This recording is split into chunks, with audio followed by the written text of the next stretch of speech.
मुझे रहीम का एक दोहा याद आ गया कि रहीमन विपदा हूँ भली जो थोड़े दिन होए, हित अनहित या जगत में जान परत सब कोई। ये प्रोग्राम आधारित है सुनील जी की लिखी हुई पुस्तक पर, जिसका नाम है बड़े अनमोल गीतों के बोल। संगीतकार के समान ही गीतकार भी गीत का रचयिता होता है। लोगों को उस व्यक्ति का नाम जानना चाहिए जिसने उस पंक्ति या वाक्यांश को गढ़ा है। खाक हो जाएगी हस्ती, सब उतर जाएगी मस्ती, वक्त की ठोकर लगी तो स्वप्न टूटेंगे रुपहली। हाय, आप सबको मेरा प्रणाम और स्वागत है विश्व शांति दर्शन के मंच पर। चैनल की अवधारणा का श्रेय जाता है विश्वधर्मी प्रोफेसर डॉक्टर विश्वनाथ दा कराड़ जी को। गीतों के बोल बड़े अनमोल, जी हाँ, यही वो सीरीज है जहां एक ओर तो हम हिंदी सिनेमा के गीतों में ढूंढ रहे हैं अध्यात्म, तो दूसरी ओर इन गीतों के रचयिताओं के बारे में दे रहे हैं आपको जानकारी, ताकि हो सके उनका उचित सम्मान।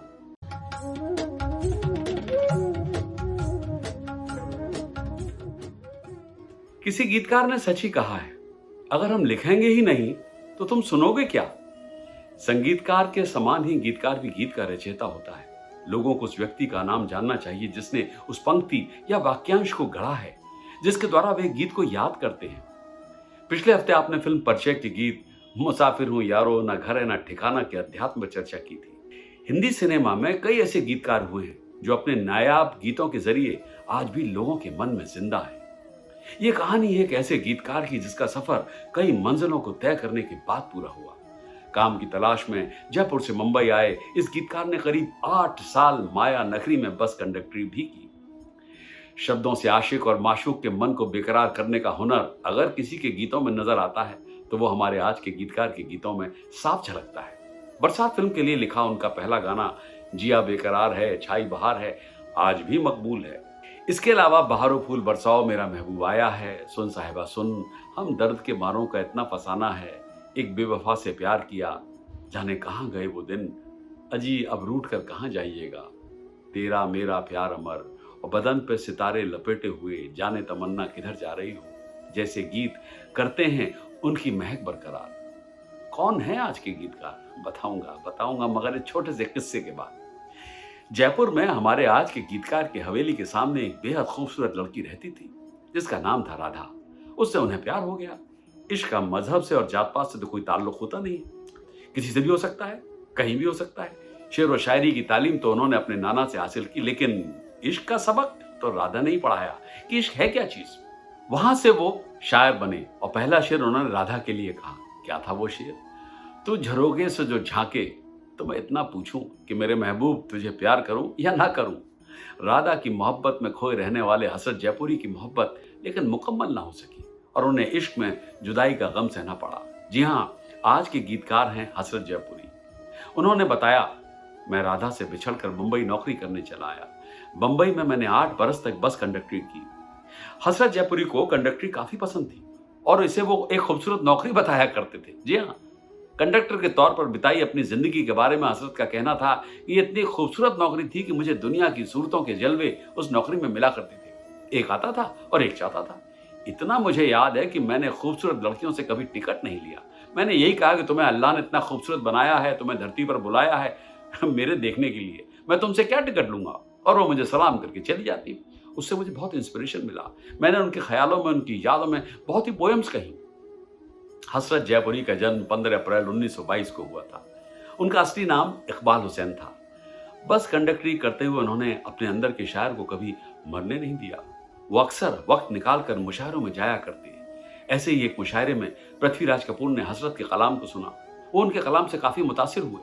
उन्होंने राज कपूर को हसरत के बारे में बताया, जिसके बाद उन्हें बरसात फिल्म में पहला गाना जिया बेकरार है, छाई बहार है, आज हम मोरे बालमा तेरा इंतजार है लिखने का मौका मिला। हसरत जयपुरी के बारे में और जानकारी दूंगा आज के गीत के अध्यात्म पर चर्चा के बाद।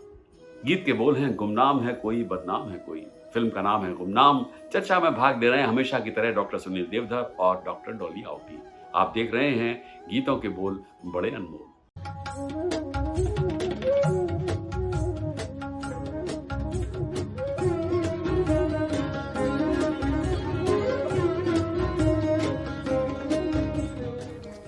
नमस्कार, स्वागत है आपका विश्व शांति दर्शन चैनल पर। आप देख रहे हैं प्रोग्राम गीतों के बोल बड़े अनमोल और आज हमारे साथ स्टूडियो में उपस्थित हैं सुनील देवधर जी, नमस्कार सुनील देवधर जी। नमस्कार डॉली जी। ये प्रोग्राम आधारित है सुनील जी की लिखी हुई पुस्तक पर, जिसका नाम है बड़े अनमोल गीतों के बोल। तो चर्चा शुरू करें सुनील जी। जरूर। सुनते हैं आज का गीत। गुमनाम है कोई, बदनाम है कोई, किसको खबर कौन है वो, अनजान है कोई। गुमनाम है कोई, बदनाम है कोई, किसको खबर कौन है वो, अनजान है कोई। गुमनाम है कोई। गुमनाम है कोई, बदनाम है कोई। तो सुनील जी, यहाँ इस भागती हुई दुनिया में जहाँ कुछ लोग गुमनाम सी जिंदगी जी रहे हैं, जी कुछ लोग बदनाम सी जिंदगी जी रहे हैं, जी कहीं ना कहीं वो ह्यूमन टच, वो साथ वक्त बिताने वाली बात, जी वो प्यार, वो आपसी समझ, तो कहीं ना कहीं हम पीछे छोड़ आए हैं। जी। और क्या ये सच है कि अपने भी कहीं ना कहीं पराये से होते जा रहे हैं? क्या टेक है आपका सुनील जी इस पर? आपने 2-3 प्रश्नों जी। को इसमें मिलाया है, बहुत अच्छी बात है। ऐसा है कि ये एक रहस्य फिल्म है, अगर आपने फिल्म देखी हो, और गीत भी कथा के साथ चलता है, लेकिन कुछ और संदर्भ जुड़ते हैं, जैसे कि आपके प्रश्न से भी उजागर होता है। तो कुछ लोग बदनाम हैं, कुछ लोग गुमनाम हैं, कुछ लोग अनजान हैं। तो ये अनजानापन, ये बदनामी, ये गुमनामी कहीं न कहीं हमारे संबंधों को भी रेखांकित करते हैं ये शब्द। और जब आपने कहा कि हम सब अलग अलग होते जा रहे हैं और अपने पराये की जो बात है वो भी आपने इसमें पूछने का प्रयास किया है, तो मुझे रहीम का एक दोहा याद आ गया कि रहीमन विपदा हूँ भली जो थोड़े दिन होए, हित अनहित या जगत में जान परत सब कोय। तो जब आपके ऊपर थोड़ी सी विपत्ति आती है तो अपना कौन है, पराया कौन है, इसकी परख अपने आप होने लगती है। तो जो अनजान हैं, जो बदनाम हैं, और कभी कभी तो हमें ये लगता है कि बदनामी भी ये एक व्यक्ति सापेक्ष है। किसी के लिए जो बदनामी होगी उसके लिए वो गुमनामी होगी, तो किसी के लिए वो नाम भी होगा। और वो तो एक वाक प्रचार चलता ही है ना कि बदनाम जो होंगे तो क्या नाम न होगा। तो अब ये निर्भर करता है कि आप बदनामी को भी किस तरह से लेते हैं। बहुत खूब सुनील जी। सुनते हैं आगे की पंक्तियां। इसको समझे हम अपना, कल का नाम है एक सपना। किसको समझे हम अपना, कल का नाम है एक सपना। आज अगर तुम जिंदा हो तो कल के लिए माला जपना। गुमनाम है कोई, बदनाम है कोई, किसको खबर कौन है वो, अनजान है कोई। गुमनाम है कोई। आज अगर तुम जिंदा हो, कल के लिए माला जपना। जी। इन लाइनों में क्या संकेत है सुनील जी? माला जपना, कल के लिए माला जपना, एक सीधा अर्थ अगर हम लें तो जिसको कहते हैं कि सुमिरन ही एक आधार है। तो आज के जीवन को हम समझते हैं, लेकिन कल के जीवन को हम नहीं समझते। हमें नहीं मालूम कि कल क्या घटित होने वाला है। We cannot predict it. हाँ, तो यदि हम माला जपने से आशय यही है कि ईश्वर का सुमिरन अगर हम करते हैं जी। तो हम अपने कल को सुरक्षित कर सकते हैं। और गुरु नानक ने तो संकेत किया ही है ना, सतनाम सतनाम सतनाम भाई रे। तो सत्य का जाप, ईश्वर का जाप आपके कल को सुरक्षित कर सकता है। शायद इस भाव की ओर संकेत ये पंक्ति करती है, कल के लिए माला जपना। लेकिन वैसी माला नहीं जपना जैसा कबीर ने कहा कि माला फेरत जुग गया, गया न मन का फेर, मन का डार के मन का फेर। तो यानी कि हाथ में जो आपका मन का है उसे ही फेरते रहेंगे तो लाभ मिलने वाला नहीं है।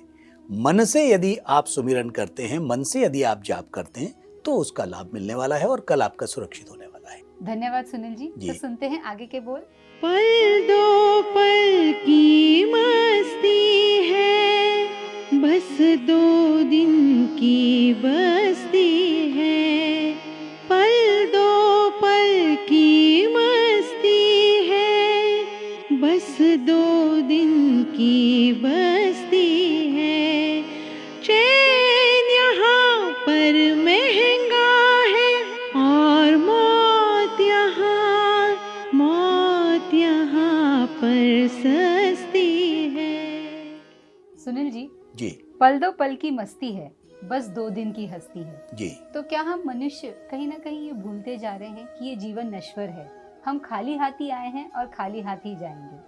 फिर जी। भी कहीं ना कहीं हम सब में ये पानी की पिपासा खत्म क्यों नहीं होती? क्या बहुत कहता है आपका अच्छा अध्यात्म? प्रश्न है आपका। और ये जो पंक्ति है कि पल दो पल की मस्ती है, बस 2 दिन की हस्ती हस्ती। है, हमारी एक कविता है।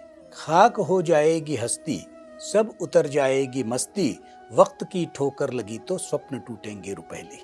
बहुत तो जो एक दिवा स्वप्न हम देख रहे हैं इस जीवन में और उस चैन को ही अंतिम सत्य समझ लिया है, तो यहाँ चैन यहाँ पर महंगा है, मौत यहाँ पर सस्ती है। ये लाइन भी बहुत ही अच्छा रहस्य उद्घाटित करती है। चैन का मतलब क्या है? अमन, सुख, शांति। इसको 2 दृष्टि से हम देख सकते हैं। एक इसकी आध्यात्मिक दृष्टि है और एक इसको हम भौतिक दृष्टि से देख सकते हैं। तो चैन यहाँ पर महंगा है। अगर हम आध्यात्मिक दृष्टि से देखें तो चैन यानी सुख, शांति, मन की शांति।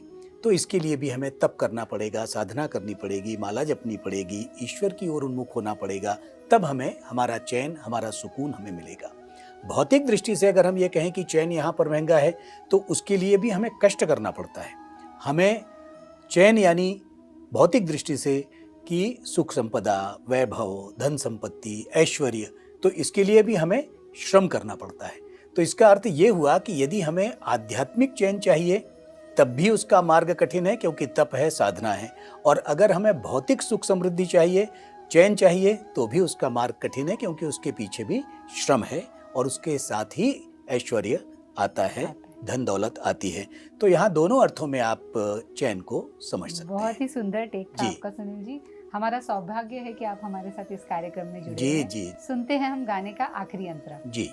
कौन भला तूफानी है, मौत को खुद हैरानी है। कौन भला तूफानी है, मौत को खुद हैरानी है। आए सदा वीरानों से जो पैदा हुआ वो फानी है। गुमनाम है कोई, बदनाम है कोई। सुनील जी, वैसे तो पूरा अंतरा ही बहुत ही महत्वपूर्ण है, दिलचस्प है, लेकिन ये जो लाइन है, पैदा हुआ वो फानी है, जी, इसका क्या अर्थ है? सीधी बात है कि मौत का भी इलाज हो शायद, जिंदगी का कोई इलाज नहीं। यानी जिंदगी में झंझटें बहुत हैं, जी। लेकिन जो आया है उसे जाना ही है, ये तय है। तो मृत्यु जीवन का दूसरा छोर है, इसे आप कह सकते हैं। लेकिन साथ साथ आपको ये भी मानना पड़ेगा कि जीवन के विपरीत नहीं है वो जीवन का दूसरा छोर है और उस छोर तक सबको जाना पड़ता है। और कभी कभी चिकित्सा विज्ञान के हिसाब से भी अगर हम सोचें ना, तो मौत से पहले भी लोगों को मरते देखा है। ब्रेन डेथ क्या है?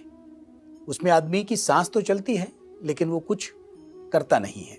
इसी तरह से कोमा में चला जाना क्या है कि आदमी का सांस चलती है, मरा नहीं होता है लेकिन मरने जैसा है। और इसी को अगर हम एक कवि की दृष्टि से देखें तो भी एक बात ये कहते हैं कि सबसे बड़ा नुकसान वो है जो हमारे अंदर रहते हुए कुछ मर जाता है। यानी जब हम कुछ सोचना बंद कर देते हैं, जब हम कुछ कहना बंद कर देते हैं, तब भी एक मौत है। तो ये मौत भी उसी तरह की मौत है कि जब हमारी सारी वैचारिक प्रगति रुक जाती है। हमने शुरू किया था कि हमारी आध्यात्मिक प्रगति कि चैन यहाँ पर महंगा है, तो उस चैन को हमने 2 तरह से डिस्क्राइब करने की कोशिश की थी। तो यहाँ भी मौत भी एक चिकित्सा विज्ञान की दृष्टि है, एक कवि या साहित्यकार की दृष्टि है, यानी एक फिलोसोफर की दृष्टि है। तो इस तरह से हम इस बात को समझ सकते हैं कि चैन यहाँ पर महंगा है, मौत यहाँ पर सस्ती है, जो आया है जीवन फानी है। फानी का मतलब है मृत्यु से। धन्यवाद सुनील जी।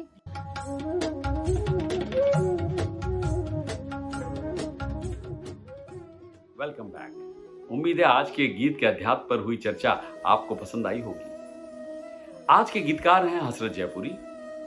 जैसा कि मैंने आपको बताया कि हसरत जयपुरी का पहला रिकॉर्ड किया गया गाना फिल्म बरसात के लिए था। सॉन्ग था जिया बेकरार है, और जिसे लता मंगेशकर ने गाया था और जिसे शंकर ने संगीत दिया था।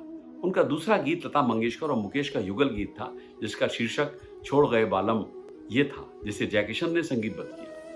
मानिक प्रेमचंद की किताब यस्टरडे मेलोडीज टुडेज मेमोरीज के अनुसार प्रिंस फिल्म जो 1969 में बनी थी, उसका गीत बदन पे सितारे लपेटे हुए जयकिशन के साथ पेरिस के एक नाइट क्लब की यात्रा से प्रेरित था। हसरत जयपुरी ने याद करते हुए कहा, केवल रंगीन रोशनी में कपड़े पहने एक कैबरे डांसर मेरे पास आई, मेरे पास में बैठ गई और फिर चली गई, और मैंने मौके पर एक लाइन पढ़ी, बदन पे सितारे लपेटे हुए और जाने तमन्ना किधर जा रही हो।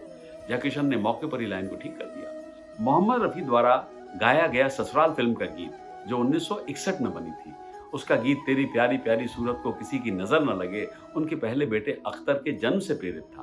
पहली बार उस पर नजरें जमाने के बाद उन्होंने गीत लिखे। स्वर्गीय लता जी हसरत जयपुरी के सहयोग को बड़े चाव से याद करती थी। उनका कहना था कि मेरे कुछ सबसे पसंदीदा गाने हसरत साहब ने लिखे थे। जंगली का गीत एहसान तेरा होगा मुझ पर मेरे दिल के बहुत करीब है। आरजू फिल्म का गीत अजी रूठ कर अब कहाँ जाइएगा मेरा सबसे लोकप्रिय नंबर में से एक है। पगला कहीं का गीत तुम मुझे यूं भुला ना पाओगे लता जी का एक और पसंदीदा गीत है। उन्होंने इन तीनों अमर गीतों को रफी साहब के साथ और सोलो अलग अलग वर्जन में गाया था। ये हसरत साहब का श्रेय है कि वे पुरुष और महिला दोनों दृष्टिकोणों से प्रेम के बारे में समान अनुग्रह और वाक्पटुता के साथ लिख सकते हैं। 1971 में हसरत जयपुरी ने लिखा, जो उनके जीवन और कैरियर की एक सिग्नेचर ट्यून बन गई। फिल्म थी रमेश सिप्पी की अंदाज।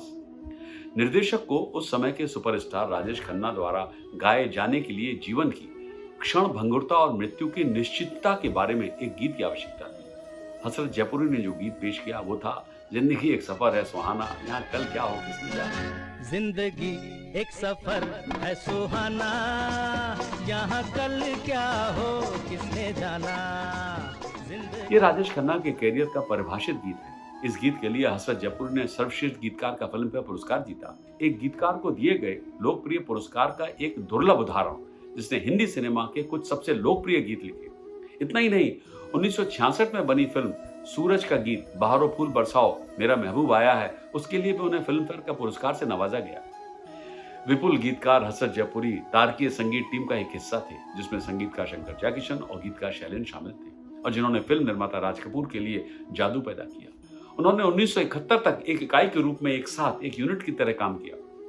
जब शैलेंद्र के निधन के 5 साल बाद जयकिशन की असामयिक मृत्यु हो गई, जिसके कारण टीम बिखर गई। 350 से अधिक फिल्मों में लगभग 2000 से अधिक गीतों के साथ हसरत जयपुरी ने हिंदी फिल्म संगीतों में काफी नाम कमाया। और फिर सितंबर 1999 में लंबी बीमारी के बाद उनका निधन हो गया। प्रेम के उपवन में वो जो महक होगी, और प्रेम वही तो जीवन का अंतिम सत्य है। सुनील जी, लता दीदी का यह गीत जिसे मजरू सुल्तानपुरी जी ने लिखा हुआ है, इतना पॉजिटिविटी से भरा हुआ है। आज के गीतकार का जन्म 1 अक्टूबर 1919 में सुल्तानपुर में एक राजपूत मुस्लिम परिवार में असरार उल हसन खान के रूप में हुआ था, जहां उनके पिता पुलिस विभाग में तैनात थे। उसकी आवाज में जादू है, कशिश ऐसी जिस्म क्या रूह भी खुशबू से नहा जाती है। तो ये थी छोटी सी दास्तान हसरत जयपुरी की और उनके लिखे हुए गीतों की। अगली बार ढूंढेंगे फिल्म ममता के गीत रहे न रहे हम महका करेंगे, जिसके गीतकार हैं मजरू सुल्तानपुरी। सब्सक्राइब कीजिए, साझा कीजिए और देखते रहिए गीतों के बोल बड़े अनमोल, ओनली ऑन विश्व शांति दर्शन।